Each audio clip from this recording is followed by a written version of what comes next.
My interest in public health started with an experience I had years ago when I was a college student in New York City.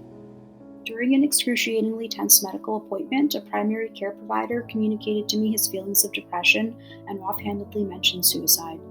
I tried to relay my concerns about him to healthcare staff, but was continually invalidated. Some providers assumed I misunderstood the situation due to stress and anxiety, while others openly smirked, insinuating it had never happened. Hunched over their notepads and computer screens, mental health providers checked off boxes and mindlessly recited the same statements, as though reading off of a script. While they invalidated me, the primary care provider took his own life.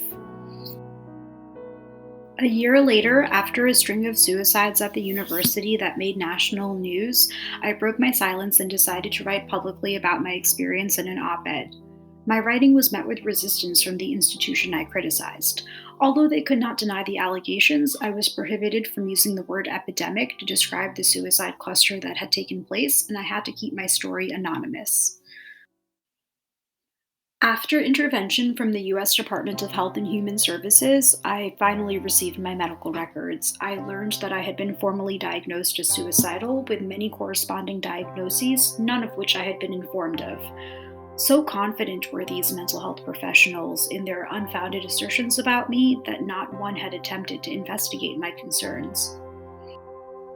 Like a chain reaction, each individual assumed I was projecting suicidal ideation because their previous colleague had written so in the records, and the colleague before that had done the same, and so on and so forth.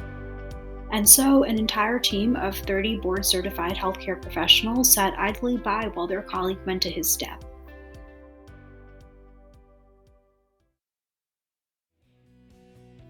People often talk about the importance of access to healthcare, but what does access to healthcare actually mean? In this situation, I was privileged to have health insurance and to be able to speak with professionals, but no one helped me when I actually needed it. I realized that the problems lie within the greater system at play. My experience made me interested in public health. I started working in HIV counseling and clinical research, and I went back to school to study epidemiology. I carry my experiences with me wherever I go. I realized I must be part of the solution to respond to epidemics and catastrophes. I learned to speak out for what I believe in, even when people call me crazy. I must stand up and advocate for others where no one stood up to advocate for me.